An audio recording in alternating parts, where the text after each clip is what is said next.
Good morning, afternoon, evening or night, whenever you're watching this, welcome. For this outing, I've chosen to begin where I exited this small river in a previous video.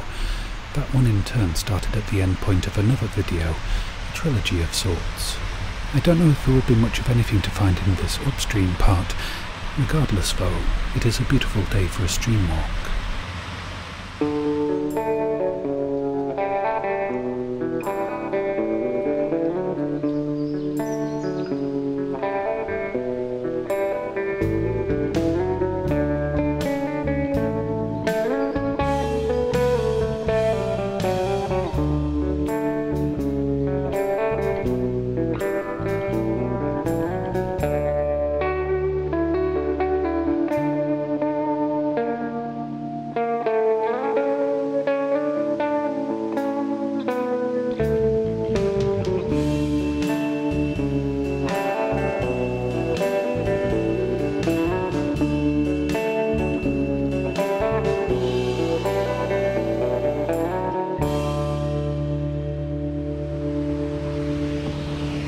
First part is tricksy, a 4-inch wide ledge along a pool of water deeper than my boots.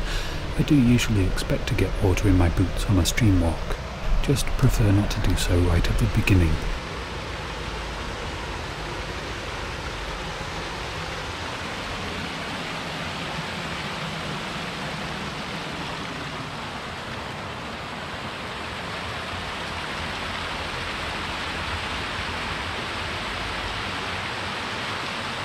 I do love walking along the tops of Weirs, a torrent on one side, calm water on the other. And first find of the day is a rubber workman's glove. I do expect more plastic and modern trash than vintage and antique today. This is moderately vintage, an electrical insulator, not great condition and a common shape, and not really harmful to the ecosystem, so I'll leave it. A pencil. Looks like it's been here a while, but it still works. Quite a high concentration of finds really, albeit not very interesting ones yet. There were once mills a bit further up the valley which predate the reservoir, and indeed the town, so there is certainly a slim possibility of historic finds to be found. Is that going to be plastic? No, it's paper. And that's mildly interesting, seems to be notes about casting quantities, and the letterhead is a metalworking company. I wonder if they've been upstream for a long time, perhaps long enough that there might be copper and brass things in the stream. It's another electrical insulator, much more intact than the last one, but still a little broken, and very heavily stained. I don't really want it for me, so I'll leave it. I'm sure that if it's a rare one I will be told, and it'll probably still be roughly here.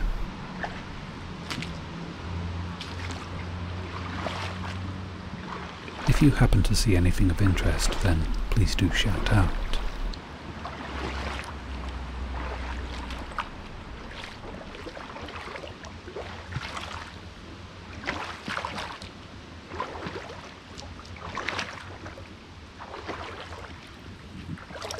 A wristband,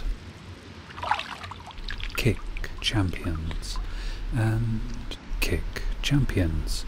Guess it's probably to do with kickboxing, and champion kickboxing no less. Ironwork. There always is quite a lot of ironwork in streams near old mills. Very rarely interesting enough for me to take.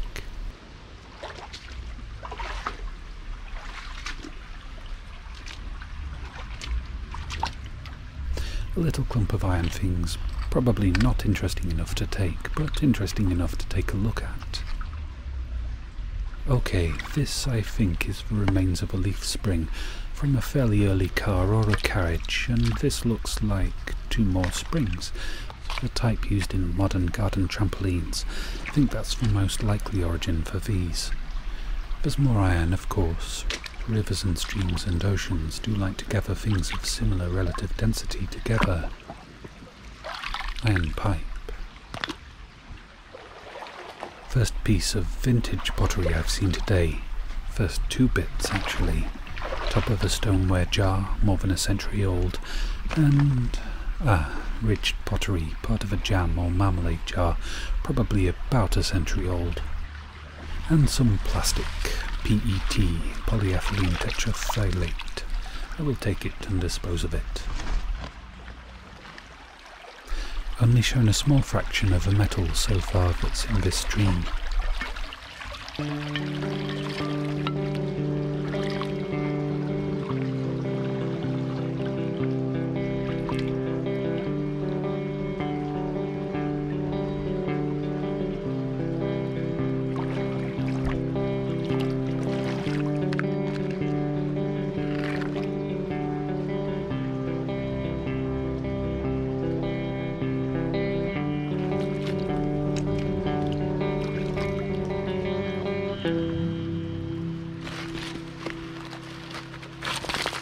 Cast iron and a very unusual shape.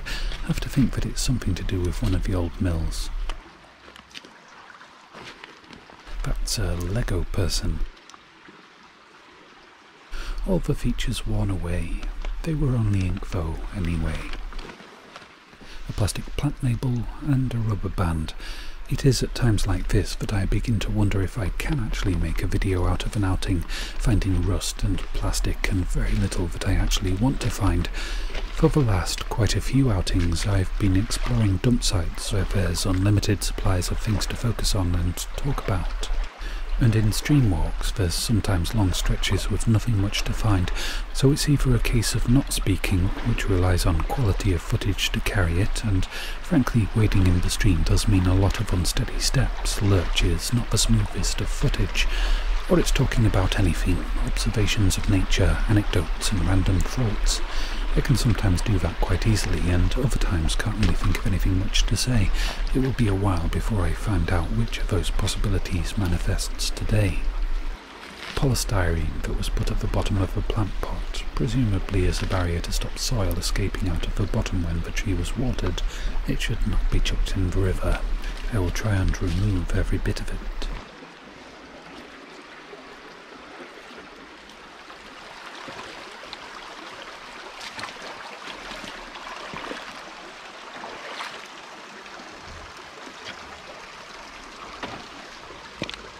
Oh, now this is very thick and very black glass, part of the base of a bottle, and probably 18th century, I think. I don't know for sure, but I am keen on increasing my knowledge of old glass things, so I'll take it and see what, if anything, I can learn from it. Something aluminium off a bathroom overhead heater, I think, and some T&D wire. That's twin and earth. 3 strands of easy to extract copper wire, maybe 100 grams of copper, and some plastic out of the river. I see some scissors. Look to be in pretty good condition too. Yep, not a spot of rust anywhere on them, must have fallen in recently.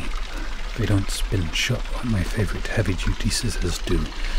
Goose egg, I think. Unfortunately, the wall that borders the gardens here is far too high for me to put these scissors back within grasp of whoever dropped them, and I'm not about to throw them up there with no knowing of who or what they might land on. So I'll take them, and they'll be useful.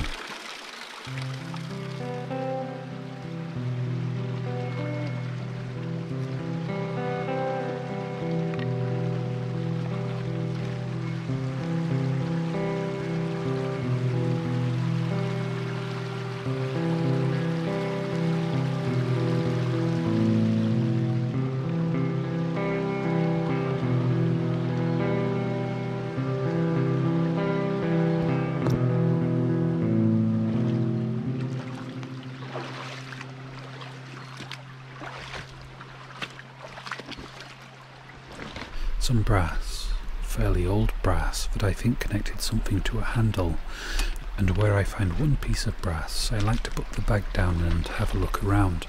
It's not quite as likely in a small stream for similar relative density items to be grouped close together, simply because there might not be many brass or copper things in the stream for the water flow to group together, but it's still worth a look.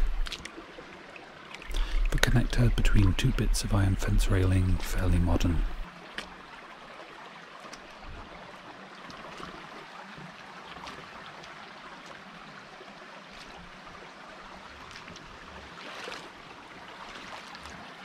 That looks like a bit of plastic.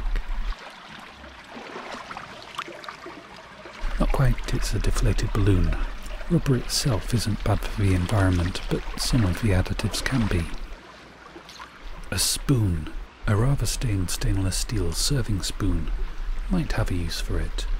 For scooping plaster out of a bag when I'm making moulds, but only after it's been cleaned up a bit.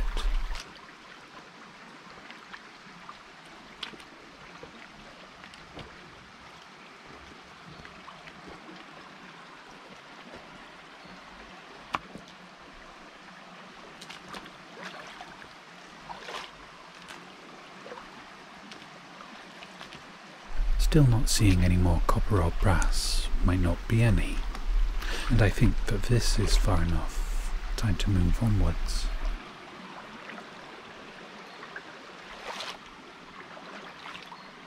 I do now see some copper, sticking out of a length of wire. It was quite well disguised really, and most of it buried. Oh well, faith in running water's tendency to group things of similar gravities together back to full strength. I thought for a second that somebody was talking to me, but it seems as though it was just a conversation drifting out of an open window, no faces poking out or over the wall.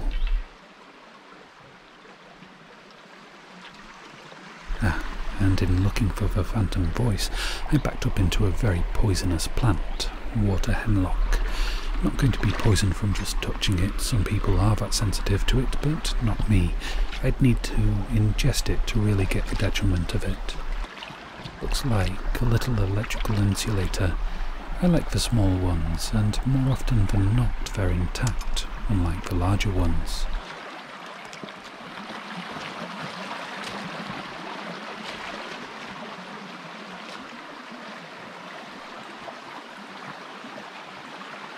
Looks like steps up towards a mill pond.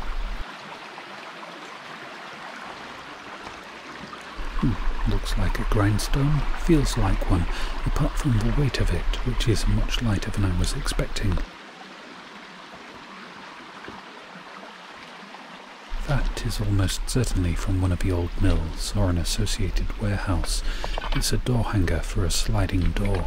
Would probably be restorable and maybe count as architectural salvage. Not really something I've got the room to do, and probably a lot more work than it would be worth. I thought that was going to be more firmly in place, maybe an actual outflow pipe, but it's just more scrap iron. Should I, shouldn't I, go up there? Might be somebody's private garden. Well, I've come to the conclusion that they're not steps, more likely a track made by waterbirds transferring between the stream and the pond. Wow, it's a really nice pond. I'm going to have to do a bit of research and maybe see if it's reachable from the other side. For now though, I'm going to have to assume that it's private land, just like most other mill ponds that I know of. My interest is, well, I live fairly close by and would like to know and visit any large ponds in the vicinity, if they're publicly accessible. My girlfriend and I do dearly love feeding wild birds, particularly waterfowl, ducks, geese, swans, coots, moorhens and the black-headed gulls that spend their summers around here.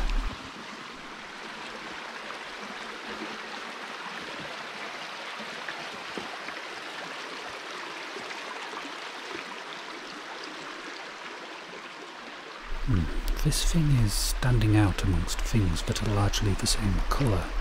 It's not the sort of shape I generally see in the rocks here. I presume it is a rock, though it looks like there's some man-made cut marks into it. Most of it though looks natural, and it's not layers of different hardness sandstones eroded differently. At least doesn't seem so from what's visible on the cut end. So, fossil? Petrified wood? Any other ideas? Too heavy for me to take today, but should be roundabout right here, if it's revealed to me to be something very interesting, even if it turns out to be ages before I release this video. A few hundred years old, these walls, constraining the path of the stream. This gentle little stream, though, sometimes has the power and the fury to bring these walls down. ably helped of course by the root systems of land-based plants and trees, that patch over there is, I think, being pushed out by tree roots. Beautiful nature. Looks like a bit of brass on the end of that pipe, and some interesting ironwork holding together broken-looking flagstones. That's plastic that fell out of my bag. Some more ironwork back there. Unusual, and I don't know what it was. This thing though is a piece of PVC pipe with brass fittings on the end. It's part of either a chimney sweeping brush or a drain cleaning brush. I think they might be interchangeable really, and awkward though it is, I shall remove it today. Really getting awkward now. That looks like a plastic sack from garden produce, fertilizer maybe, and the river is tearing it up, so good time to remove it before it fragments into ever smaller pieces.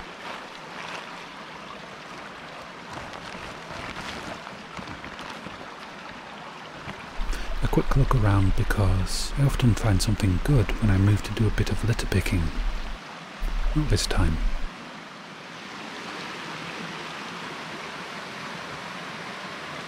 Just as I suspected, a deep pool beneath the weir with no obvious way to get past it without wearing waders or a wetsuit. And I'm just wearing Wellington boots today, so got to find another way. Had to come all the way back here to climb up. Could have been worse, has been worse in other walled-in streams. I once had to retrace my steps through a 70-metre long tunnel without a torch, wading in knee-high water and unable to see anything. This was child's play in comparison. Pottery. Bit of a saucer, plain white. And this is a ceramic metal polishing thing. Only ever found these before in one other small river. Shouldn't really surprise me though. That piece of paper I found earlier told me there was likely a metalworking company based up here, and it seems like this sort of a path between a mill pond feeder stream and the river channel is a bit of a dumping site. Plastic bottle, I will take that. And that looks interesting. It's glass, and bubbled on what I took to be the bottom, threaded on what I took to be the top. I guess it might be a screw-in light cover. Such a narrow spit of land for such a large tree trunk. If it ever falls, then so will this path. A bit of tile, plain white again. So many of these steel discs, would have thought that a metalworking company would have at least one collection bin for scrap metal. Scrap steel isn't particularly valuable, but every little income stream helps.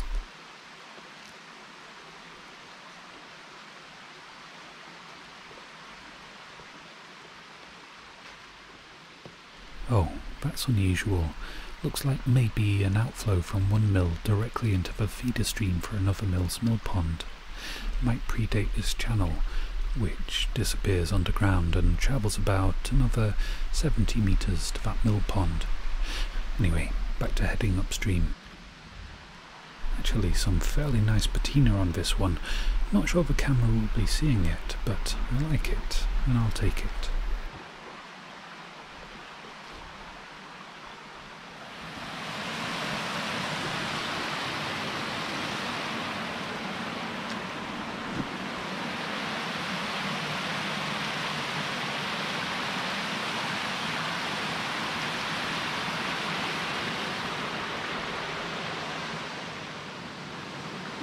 An old style of bridge, but the pointing looks quite new, newer even than the concrete and steel top of it's widened the bridge for cars.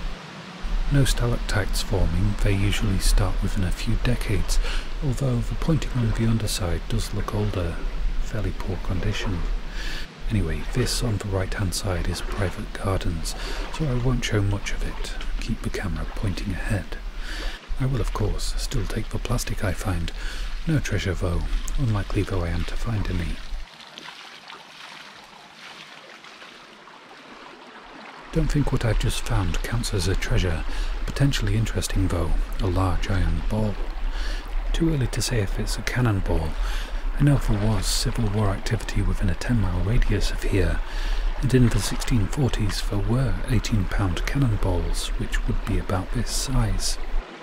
seems to have a hole in the top, so looking less likely. There were hollow ones filled with gunpowder.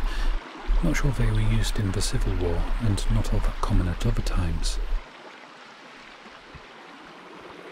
I have released it. It is still stuck to plenty of stones, cemented by accretion. One fewer stones now. I'm really not sure what it is yet, but I think I'm going to take it and clean it up, and if it turns out to be something interesting that the Portable Antiquities scheme takes an interest in, I shall write the landowner a letter, and they will have first claim on it. There's a greenhouse just ahead, and in the greenhouse there appear to be two men having a drink and a chat. I think they're going to spot me, and I think they'll come and talk with me. Hopefully they'll be nice and not mind that I'm walking possibly through their land. It's hard to know who owns what, but litter picking usually goes down well, and that is another plastic garden sack. Stuffing this into my bag isn't great footage, so bye for now. Then past their garden, and they turned out to be really friendly, lovely people, very happy that I was cleaning the plastic out of the stream, and they agreed with me when I said the possible cannonball might also be a possible gatepost finial, which, if it is so, is a very heavy disappointment to be carrying that has seriously unbalanced me, and now I'm carrying a boot full of water too. Oh well, it was expected sooner or later.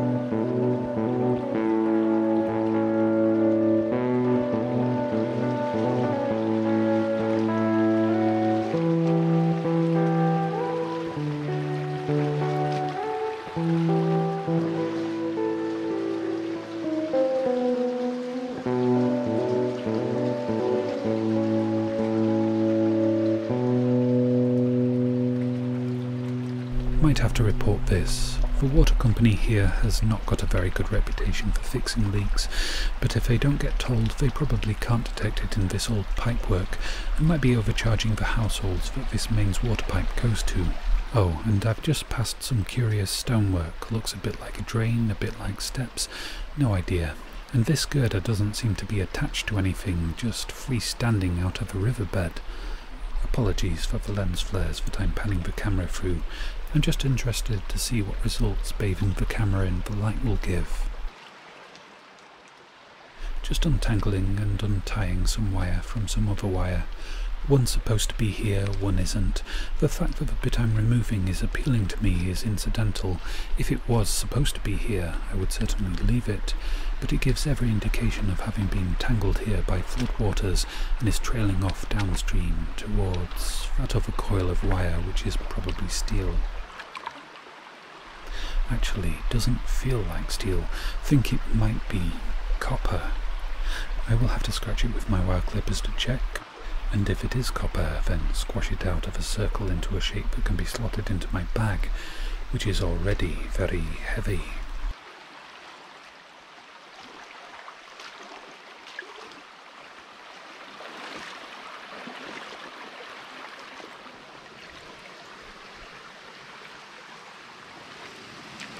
I don't like feeling like I'm scaring the ducks and pushing them upstream, but I've given them every opportunity to get past me and head downstream. I got out of the river for a bit and they did nothing. They must know by now that I'm intent on moving in this direction. They've been ahead of me for 60 meters, but mallards aren't the smartest of birds. Oh well, I can see no way around the weir without going into people's gardens. I don't want to do that. And though I'm getting tired now and might not be able to trust my balance walking along the top of it, I can still climb it.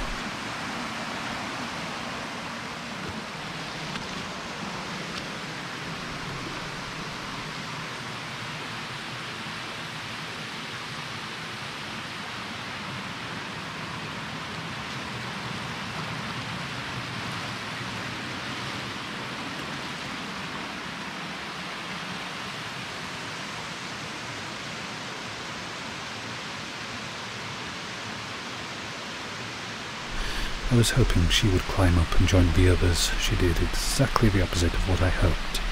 Oh well.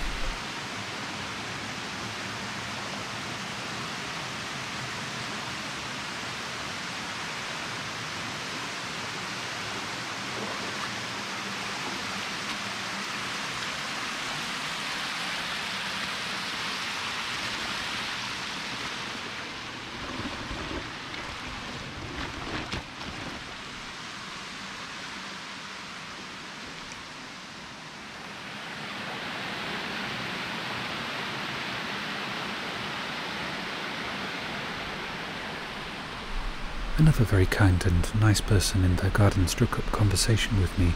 He was happy about the plastic removal, doesn't mind me passing through, and told me a lot about the wildlife that lives hereabouts, and that makes me appreciate this place even more than I was doing. Unfortunately, the ducks are still separated. I hope I can angle the ones ahead of me to being behind me. There isn't all that far left to go anyway before my planned exit point.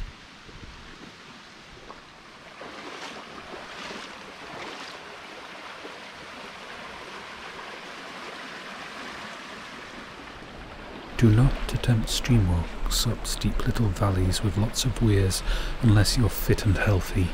I currently consider myself to qualify, and yet now even this fairly low weir is looking like quite a challenge. I certainly don't trust my balance now to clamber up it while one hand is trying to hold the camera steady, so see you on the other side. That was sketchy. I think it's about time I sit down and have a rest, a drink, something to eat to regather my strength. There isn't far to go, but I'm making errors, and that's dangerous. So it's time for a break as soon as I'm out of sight of the houses. The ducks are back together again. That makes me happy. And I think I can see my exit point just up ahead. That makes me happy too. Part of the pleasure of a nice stream walk is reaching the end, heading homeward, and having a nice hot shower to look forward to.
A roundup time. I didn't really know what to expect when I embarked upon that outing. It was a lot longer than it seemed on the maps, quite a bit steeper too, one of the most tiring stream walks I've ever attempted, but looking back on it over the 5 months since I did it, it's a really good memory, full of pleasant bits, nice people, nice scenery, nice weirs, some persistently stupid ducks. I wasn't expecting to find much, but I wanted to do it regardless to complete my little 3-part trek from downstream of the old steam railway station, and I'm glad I did it. I will link the other 2 videos in the description in case you haven't seen them. It's Trains, Drains and Waterways first, A Stream of Many Weirs second, and this one third, in case you wish to watch or re-watch them in series. There is of course still downstream from where I initially started that first one for the filming of parts 4, 5, 6, all the way through to 20 if I so choose. That would be quite a challenge really. It flows through the beautiful town of Haworth, some sparse countryside areas and some industrial areas that are not all that photogenic. I think maybe I will eventually film 4 more exploration films in this little river, and there are 3 tributary streams that flow into it before it in turn flows into a bigger river. I want to explore those too. The finds from this outing, well, as I expected, the things that were interesting were largely too big and heavy to take home, or actually part of the landscape.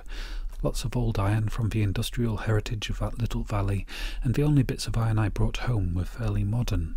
Yes, the possibility of a big iron ball being a cannonball came away with the concretion, which revealed it to have this protrusion, and best guess is still that it came off a gatepost. It was just downstream of the house with a greenhouse, which would probably qualify as a mansion, a small one, but certainly twice the size of the moderately large family house that I grew up in, and it did have gateposts at the bottom of its drive. I found this about 5 metres upstream of those gateposts, but it's still the most likely origin. The other iron I came away with is in alloys of steel. This steel disc is a simple industrial offcut, but it has an ineffable beauty in the patina that pleases me. These scissors are very useful, can never have too many pairs dotted around the place. The spoon didn't clean up very well, but it can still be used for scooping plaster powder. It's got to be better than what I was using. This knobbly glass thing is quite strange. Doesn't really look all that good with light shining through it. I suppose it could possibly have been a jar, but knobbly bits on the bottom would make that very unusual. Does anyone recognize it? The most interesting thing to me about the remaining finds is just how much copper there was. It's not really the sort of area that I would expect it. Most of it was upstream of what little light industry was next to that stream, in amongst some very affluent residential areas, and even without the big ring of thick copper wire, all chopped up now and ready for my forge, there was quite a lot of other copper wire that once upon a time was disposed of in the stream. Some is not worth stripping by hand, but some was, and it made this outing feel like I got something of tangible value out of it, beyond the footage and the memories. I do hope that you've enjoyed this video. If you have, and if you'd like to, then any show of appreciation is very much appreciated. Big thanks to everyone who has, through various avenues, expressed appreciation, whether that be by subscribing, liking a video, commenting on, or sharing. It all helps. Big thanks to those generous people who've donated through either Ko-fi or through the Super Thanks function on YouTube. It makes a huge difference to me.